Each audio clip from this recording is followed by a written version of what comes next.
Nah, mungkin teman-teman SMKN 5 bisa tuh berkolaborasi di Jagar Alam kayak gitu ya, Jagar Alam karena kita punya Rafflesia arnoldi dan segala macam. Ada beberapa bunga yang rare di sini kan, ada 3 bunga rare di sini, ada Rafflesia.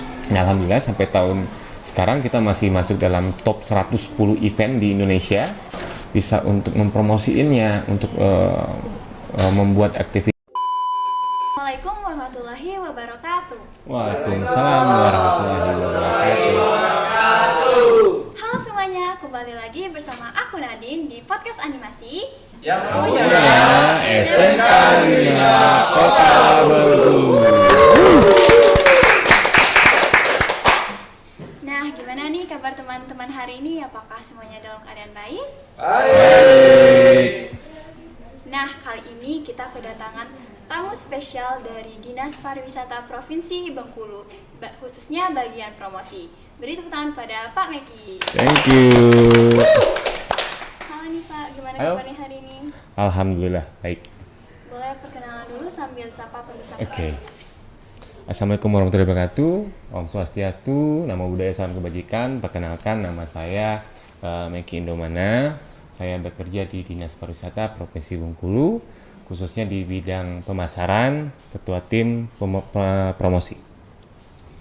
Pertama-tama boleh nih Pak diceritain dulu ke pemirsa podcast kita kali ini, Dinas Pariwisata itu apa sih sebenarnya? Ya, jadi Dinas Pariwisata Provinsi Bengkulu itu instansi ya yang berada di bawah pemerintah daerah Provinsi Bengkulu. Jadi pemerintah daerah itu punya banyak urusan ya yang harus dibagi. Salah satunya itu urusan pariwisata.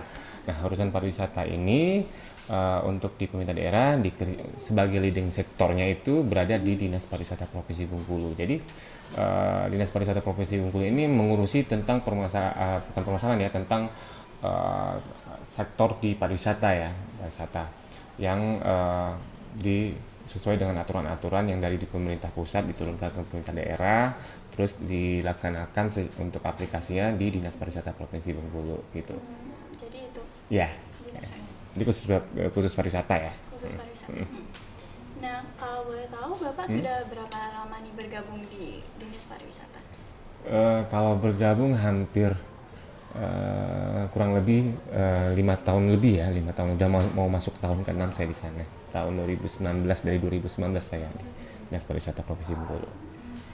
Nah, boleh tahu nggak sih apa sih program-program unggulan dari Dinas Pariwisata ini supaya pemirsa podcast kita pada tahu ini loh program-program dari Dinas Pariwisata. Iya, jadi Dinas Pariwisata Provinsi Bengkulu itu punya program ya. Yang program yang pertama itu memang yang tergabung di dalam nama programnya itu ada Natural Bengkulu ya, Natural Bengkulu. Jelasin tuh Pak apa itu Ya, Natural Bengkulu? jadi Natural Bengkulu itu brandingnya pariwisata Provinsi Bengkulu ya, secara perwisataan. Jadi kayak kalau Indonesia itu kan brandingnya itu Wonderful Indonesia.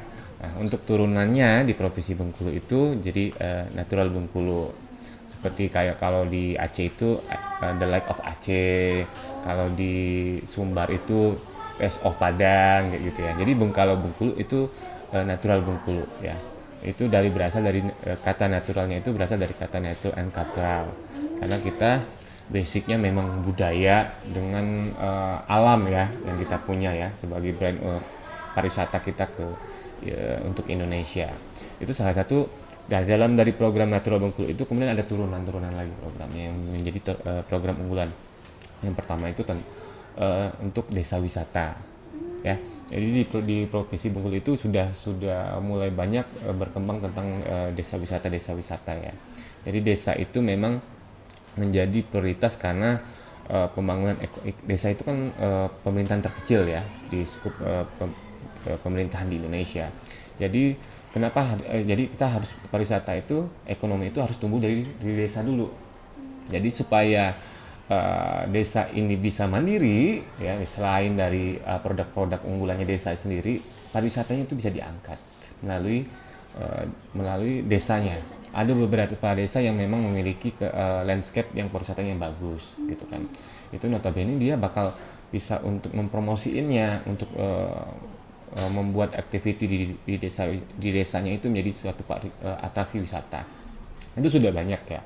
Seperti hasilnya semenjak tahun 2020 ya 2021 itu mulai adanya perlombaan desa wisata tingkat provinsi ya itu sebagai stimulan pemerintah provinsi Bengkulu sekaligus itu arahan dari Kementerian Pariwisata dan Ekonomi Kreatif waktu itu ya.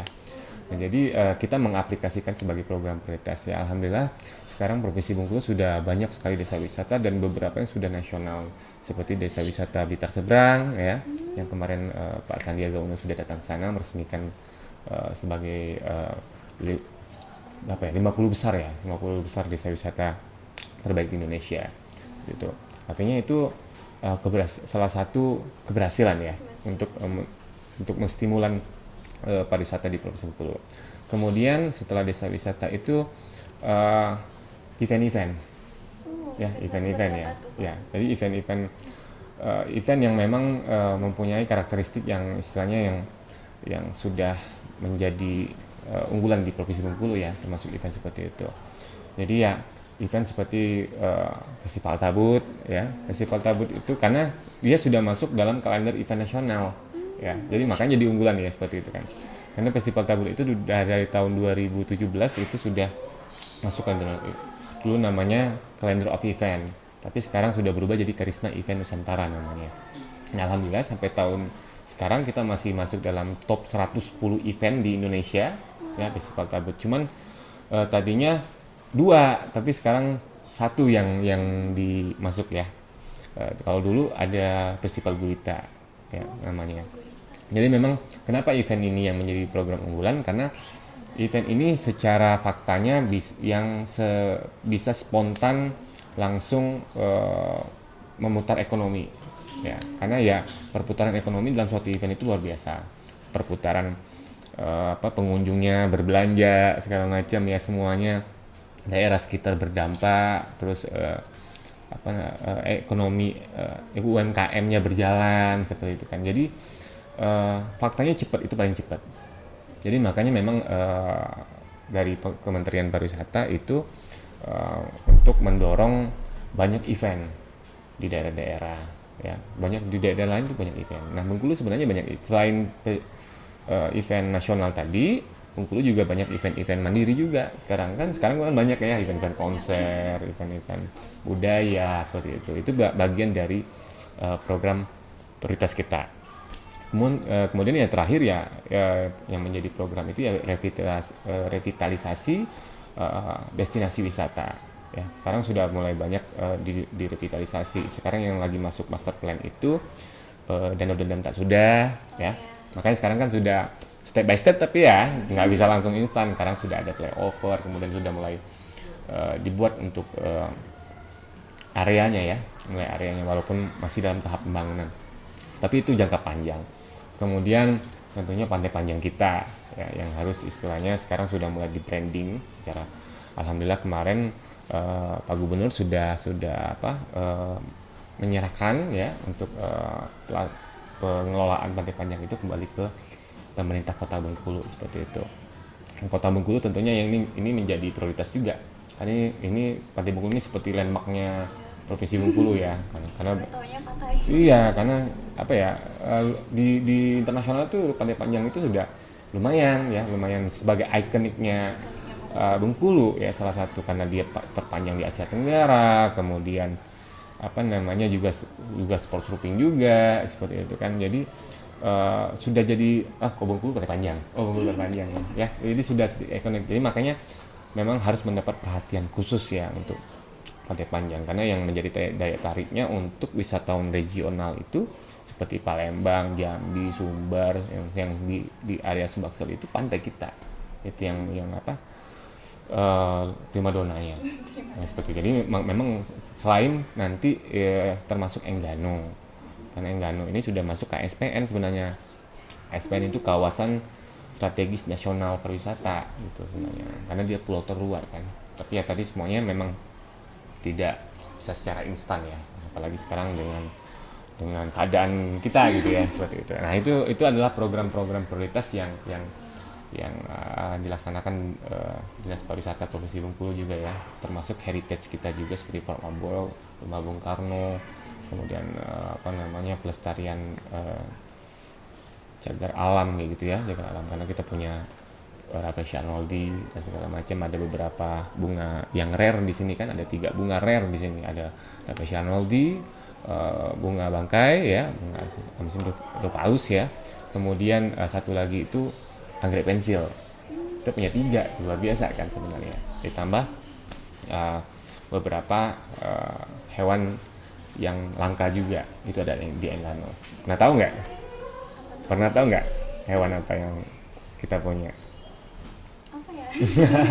Ya, jadi kita tuh punya buaya muara ya. Buaya muara itu dilindungi ya. Kemudian penyu hijau ya, penyu sisik hijau. Kemudian ada penyu nanas, itu di Enggano itu. Kemudian belum Enggano itu juga merupakan salah satu pulau yang sudah ditetapkan secara internasional sebagai live bird internasional di sana. Jadi kita punya burung-burung endemik di Enggano. Kan burungnya kecil-kecil. Jadi karena burungnya nggak bisa migrasi, kejauhan dia, jauh kan. Karena dia kita kan Samudra Hindia kan, kalau mau migrasi itu jauh banget sampai ke Madagaskar itu, jadi nggak bisa migrasi dia. Makanya kita punya burung endemik yang salah satunya itu adalah burung hantu ya. Burung hantunya kecil, kemudian ada burung beo ya, yang seperti itu. Jadi sebenarnya itu program prioritasnya dari Dinas Pariwisata Provinsi Bengkulu. Banyak ya PR-nya ya. Tangan dulu dong. Nah, dari banyak program-program tadi pasti tuh ada tuh rintangan, hambatan. Nah, gimana sih cara Bapak buat mengatasi adanya hambatan dan rintangan itu? Iya, pasti ya, karena kalau kita melaksanakan sesuatu program itu pasti ada SWOT-nya ya, analisis dampak dan segala macam dan mitigasinya ya. Yang jelas yang namanya pariwisata itu bisa jalan ya, harus ada 4 ya yang wajib. Itu adalah ada namanya attraction, ada namanya accessibility,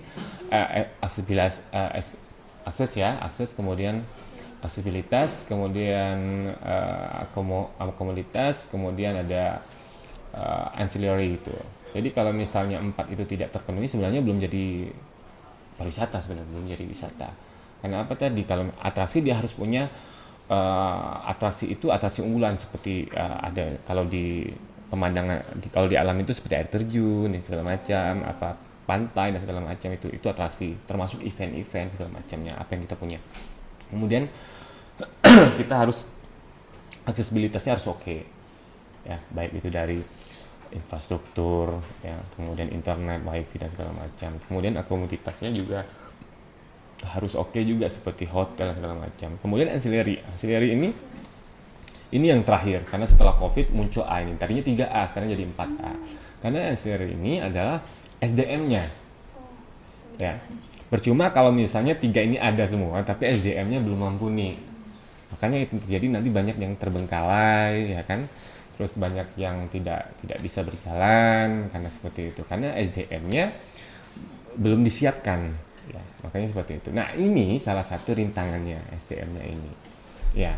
Mungkin kalau yang aksesibilitas dan akomoditas ya oke lah, kamu sudah bisa lihat ya seperti apa, karena keterbatasan dan segala macam ya. Tetapi untuk beberapa destinasi unggulan ya, yang sudah oke itu aksesnya udah oke, kayak sudah ada yang ke Blitar seberang? Sudah. Yang kameramennya sudah ya kan, sudah ada. Itu step by step banget kita bantu mereka itu untuk bikin tangga sampai ke bawah itu luar biasa. Sampai ke bawah nggak? Iya. Sampai kan, sakit lumayan kan sehingga. Lumayan. Nah itu merupakan aksesibilitas. Artinya itu kita sudah mulai. Tetapi kalau misalnya SDM-nya tidak juga di upgrade ya, itu juga akan menjadi suatu kelemahan. Karena itu mungkin kelemahan terbesar itu. Karena seperti guide-nya harus, kalau namanya kita berwisata itu kan kamu mau di guide tuh dengan ramah ya kan, dengan sopan, diperlakukan bak kerajaan dan segala macam. Itu namanya sabtapsona sebenarnya ya. Nah, sabtapsona.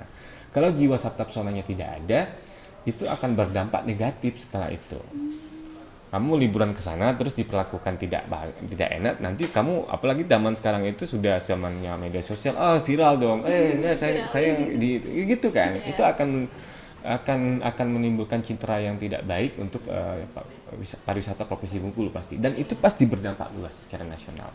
Makanya itu sekarang kita lagi itu salah satu hambatannya, selain yang memang infrastruktur dan segala macam ya. Tapi itu notabene Kalau untuk masalah infrastruktur itu ya kita programnya nggak bisa instan segala macam, tapi yakin untuk destinasi wisata yang unggulan itu sudah mulai ada yang malah yang sudah jadi, malah yang ada yang proses. Jadi ya yang terbesar hambatannya itu di SDM ya. Nah, Dinas Pariwisata Provinsi Bengkulu sebagai wakil pemerintah pusat, khususnya ini Kementerian Pariwisata, arahannya untuk supaya memperbanyak fasilitas untuk pelatihan-pelatihan ya, pelatihan seperti guiding, sertifikasi pemandu ya, seperti itu. Nah, seperti kayak kemarin kejadian yang kemarin ya, yang lagi viral ya kan, kemarin yang lotikus ya kan, seperti itu kan. Ya, itu salah satu istilahnya itu teguran besar untuk dunia pariwisata kita. Makanya untuk itu kita mengevaluasi ulang. Makanya kemarin datang asisten deputi kementerian kan untuk mengevaluasi. Tetapi bukan yang kita lihat di sini poinnya bukan negatifnya ya, yang nantinya malah mematikan wisata ini. Bukan itu sebenarnya. Karena kalau kita mematikan, jangan Kota Bengkulu punya itu gitu kan.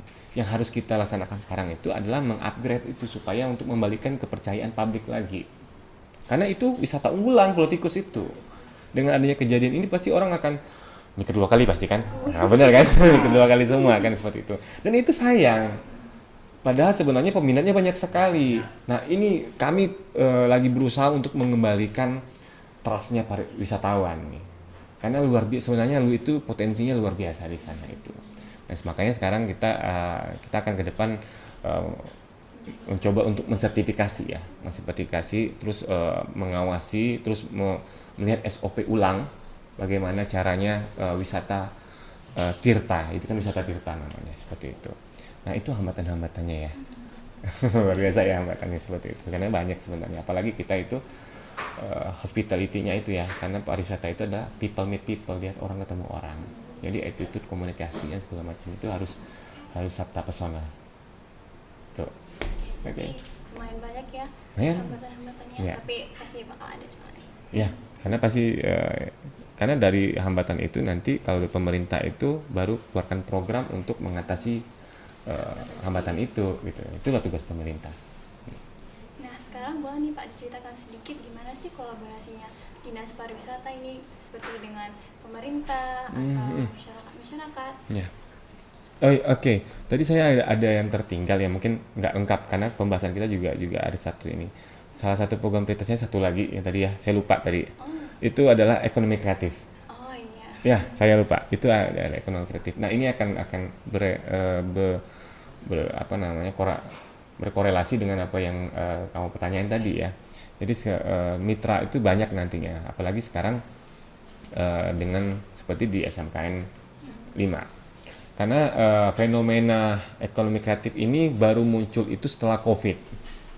Ya, tadinya itu kan Kementerian Pariwisata aja tuh, ya. Ekonomi kreatif itu masih jadi badan namanya, Badan Ekonomi Kreatif, Barekraf.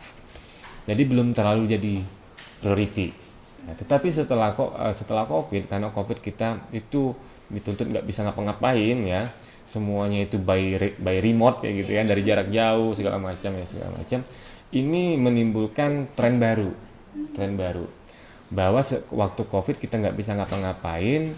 Jadi supaya pertumbuhan ekonomi tetap berjalan, waktu COVID kan itu down banget tuh.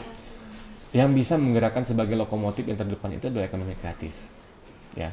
Jadi teman-teman yang kreatif itu dia bisa membuat suatu ekosistem baru sekarang. Yang notabene hampir mendekati otomatis ya. Bukan yang konvensional lagi. Sekarang hampir kita kan sudah digital ya. Konvensional itu mulai sedikit mulai ditinggalkan seperti itu. Nah, semenjak itu makanya kebijakan berubah. Makanya sekarang namanya jadi Kementerian Pariwisata dan Ekonomi Kreatif kemarin. Ya, Kementerian Pariwisata dan Ekonomi Kreatif. Jadi salah satu prioritinya adalah mengedepankan ekonomi kreatif itu sebagai lokomotif untuk pertumbuhan pemulihan setelah COVID pandemi. Nah, itu makanya muncul. Karena memang tadi trennya akhirnya bermunculan usaha-usaha baru, ya, bermunculan profesi-profesi baru. yang berkaitan erat dengan ekonomi kreatif ini. Nah, itu berkorelasi dengan sekarang SMK naik trennya nih. Ya, kalau zaman saya dulu SMA itu naik trennya. Zamannya Bapak Rian tuh kan. Ya, Pak ya. Itu SMA itu. Ya, tapi beliau SMA sudah di luar waktu itu. Nah, itu remaja SMA. Jadi SMK itu belum itu. Kami waktu SMK itu karena ekosistemnya nggak belum terbangun dengan luas ya. Cuma SMK itu paling tata boga, tata busana yang kayak gitu ya. Terus paling STM ya kan, STM ya gitu-gitu tuh. Nah, kalau SMA itu primadona banget. Nah, sekarang dengan setelah itu proses eranya tuh udah berubah jadi 4.0 mau 5.0 sekarang itu kan. Mau nggak mau itu sekarang yang timbul. Kejuruan itu, profesinya timbul semua sekarang dan itu ada di SMK. Ya, termasuk di SMKN 5 itu termasuk yang memiliki hal yang komplit dan berhubungan erat dengan ekonomi kreatif. Nah, itu cara pemerintah untuk berkolaborasi untuk melihat itu. Nah, ekonomi kreatif ini dia Undang-Undang Nomor 24 Tahun 2019 ya, dengan PP 24 Tahun 2019 tentang ekonomi kreatif ya. Itu ada 17 subsektor.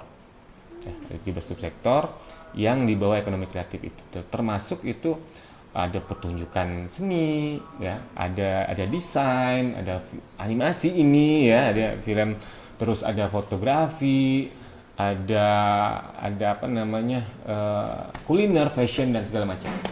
Nah, ini merupakan ladang baru nih, ladang baru yang harus teman-teman kreatif memang diciptakan setelah COVID untuk generasi Z.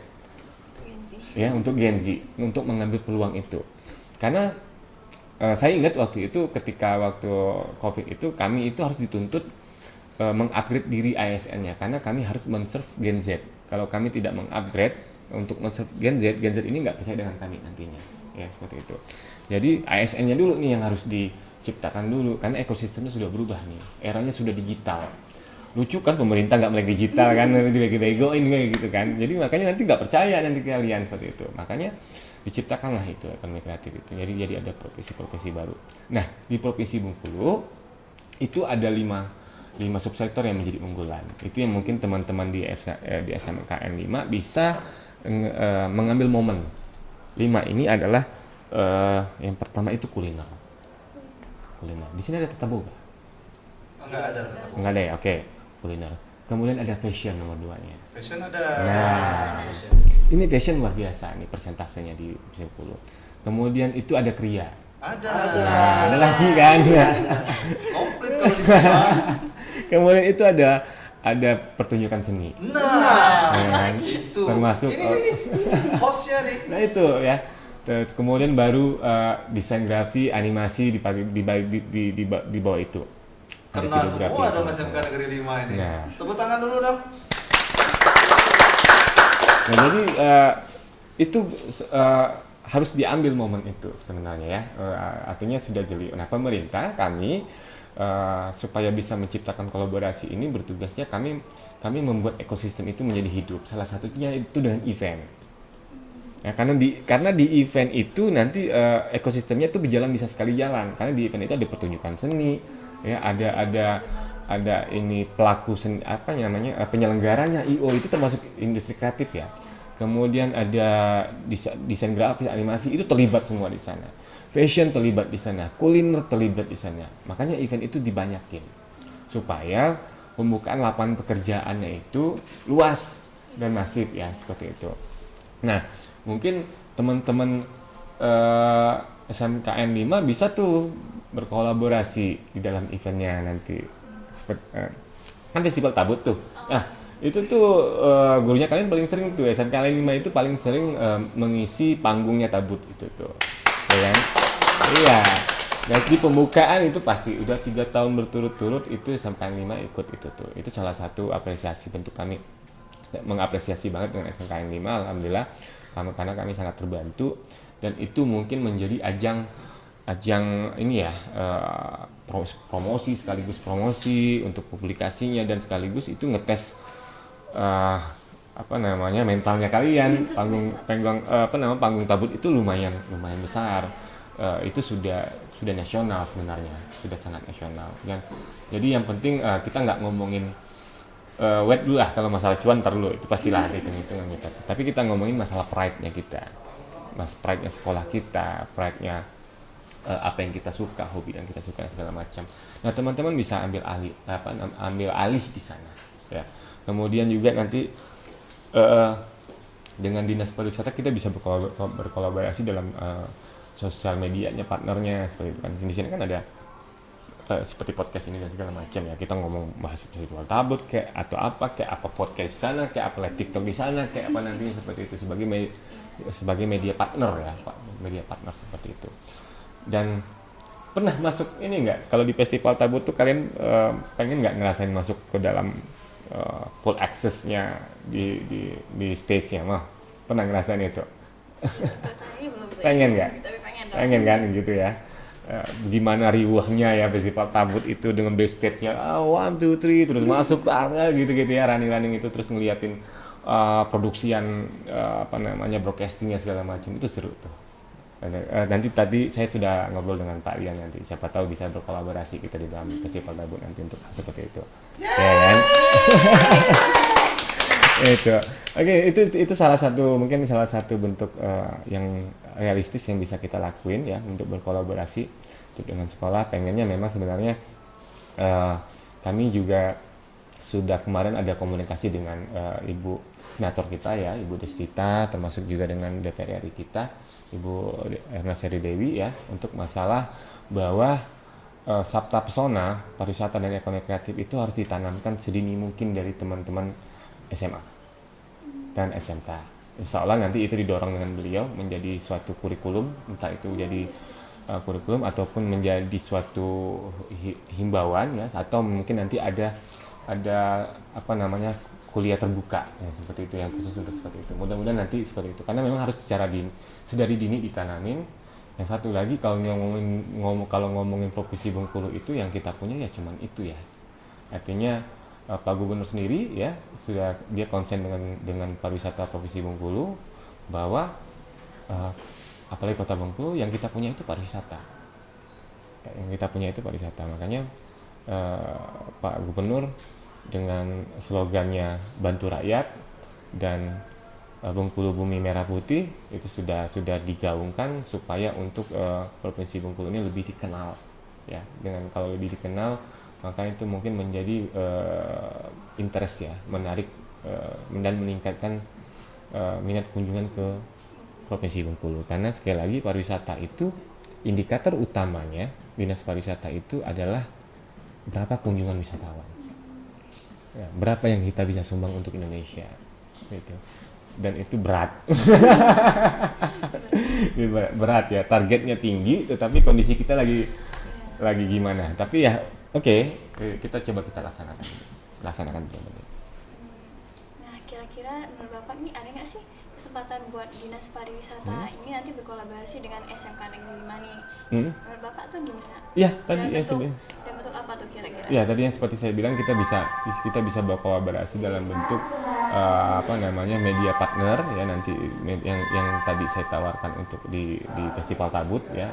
Teman-teman dapat experience merasakan Festival Tabut ya segala macam, dan itu jadi sebagai edukasi langsung ya, edukasi langsung praktek seperti itu. Kalian melihat di lapangan dan itu mungkin meningkatkan edukasi kalian untuk ekonomi kreatif seperti apa, industri kreatif itu seperti apa ekosistemnya, dan bisa nanti kalian terapkan di sekolah kalian untuk meng-create suatu event atau untuk meng-create suatu performance ya seperti itu ya, untuk meng-create. Sedangkan di SMK itu sudah banyak nih, ada animasi, ada fashion, ada kriya dan segala macam yang mungkin ya teman-teman SMK 5 kan bikin itu sering apa tuh hajatan 1 tahun sekalinya, expo yang kayak expo gitu. Ini ada, tapi itu ini ya SMK seluruh itu ya. Seluruh itu biar. Nah, SMK. atau nanti siapa tahu SMK 5 itu punya acara tersendiri. Jadi miliknya eventnya SMK 5 sendiri. Karena masalahnya SMK 5 itu punya punya semua, talentnya ada gitu loh, semuanya talentnya lengkap di ada, lengkap. Jadi kayak SMKN 5 apa ya, Expo gitu, SMKN 5 festival budaya atau apa gitu kan, itu bisa semuanya seperti itu, dan itu bisa kita bisa kita kolaborasikan segala macam ya. Tapi dari seperti itu, ataupun dari selama ini juga dengan Dinas Pariwisata SMKN 5 alhamdulillah sudah berkolaborasi ya dalam hal edukasi, seperti misalnya siswanya magang di Dinas Pariwisata ini ya kan, ya, lewat Pak Rian nih, Pak Rian tuh ya, memberikan siswa, dan itu sangat terbantu. Dan beberapa desain yang harus kalian tahu ya, itu desain logo Festival Tabut itu yang buat itu anak SMKN 5. Tepuk tangan dong. Itu legasinya SMKN 5, itu legasinya Noel itu waktu itu. Ya, itu si Noel. Dan satu lagi yang buat desainnya Natural Bengkulu itu Bapak itu tuh. Nah, itu Pak Rian tuh yang buatnya. Ya, jadi istilahnya SMKN 5 itu sudah luar biasa berkontribusi untuk pariwisata Provinsi Bengkulu. Jadi jangan harus lebih harus bangga ya. Jadi harus bangga dan harus lebih harus lebih bukan ditingkatkan lagi, pokoknya harus bangga seperti itu. Nah, terakhir nih, apa pesan, harapan, dan motivasi dari Bapak khususnya buat murid-murid SMK Negeri 5 tentang ekonomi kreatif ataupun seni dan juga mengembangkan pariwisata Kota Bengkulu? Iya, buat teman-teman SMKN 5 ya, khususnya teman-teman siswa ya, paling enggak yang ada di sini ya gitu ya. Ekonomi kreatif itu sekarang itu sudah jadi tren internasional. Ya, tren zaman sekarang ya. Kalian harus melek bahwa sekarang kita sudah berpindah era. Mau tidak mau, kalian harus beradaptasi dengan itu. Dan harus melihat momen itu. Dan juga jangan takut, karena kalian itu adalah anak-anak yang sudah melek langsung digital, nggak seperti kami. Jadi era ini adalah era kalian gitu kan. Jadi ambil momentum itu. Kalau zamannya kita itu untuk mengambil ekonomi kreatif itu sangat sulit karena tidak ada ekosistemnya. Seperti zaman saya dulu, saya mau pengen jadi seniman itu tidak bisa mempresentasikan dengan orang tua dan segala macam. Tapi zaman sekarang bisa. Dan itu adalah profesi-profesi baru yang akan timbul, yang masa depan, yang nantinya malah itu yang akan menguasai. Ya, jadi buat teman-teman SMKN 5 ya, yang pertama kalau kalian memang nggak hobi, ya tapi dunia sudah meminta itu yang pertama ya. Jadi mau nggak mau kalian harus beradaptasi ya. Termasuk apalagi kalau bisa sih sesuai dengan passion. Kalau memang bisa itu disukain gitu. Dan saya rasa anak-anak yang sekarang itu dengan ekonomi kreatif yang sekarang, industri ekonomi kreatif sekarang itu nggak ada yang nggak suka di 17 September itu. Pasti suka. Kuliner pasti kalian suka. Passion juga pasti kalian suka. Kria juga kalian suka. Sampai ke game. Kalian nge-game itu ya bisa dapat duit. Bikin gamenya atau jadi playernya, memang jadi pro-nya, atau bisa ngonten. Itu bisa, tapi fokus gitu kan. Fokus. Semuanya, makanya ada namanya sekolah kejuruan. Memang fokus, memang anak-anak itu diarahkan apa sih maunya kalian, pahamin dulu apa mau kalian kayak gitu. Jadi sekarang di Bengkulu itu terbuka buat minatnya teman-teman. Ya, ada tari, ada animasi, ada kria, ada apa. Dan juga jangan terlalu pattern. Kalau dituntut seperti itu dalam ekonomi kreatif, ingat ada kreatifnya. Ada kreatifnya. Beda ya, UMKM sama ekonomi kreatif itu sangat beda. Kalau kita ngomongin UMKM, kita ngomongin pisang goreng. Ya udah sebatas pisang goreng, itu UMKM namanya. Tapi kalau pisang goreng sudah ada coklat, sudah ada topping dan segala macam, baru itu namanya ekonomi kreatif. Nah, pengennya seperti itu juga. Teman-teman di di SMKN itu sudah mulai ditanamkan dengan kreativitas seperti itu. Andai kata patternnya seperti itu, kenapa kalian nggak menciptakan, ya meng-create sesuai dengan tren pasar, apa yang kalian lihat, circle kalian, apa kegunaannya bisa tuh. Kalau nggak tahu, tanya sama Pak Rian, tugas beliau. Ya gitu. Jadi makanya teman-teman SMK jangan takut. Ini memang masanya kalian gitu. Memang masanya kalian, panggungnya kalian sudah dibuat nih. Ambil gitu. Seperti Kak Nadine ya. Ini mungkin tadinya introvert ya, segala macam. Itu manusiawi. Tetapi pasti ada dong minat. Pasti ada dong yang terlihat seperti itu. Dan itu jangan takut itu mental. Makanya teman-teman yang lain juga seperti itu.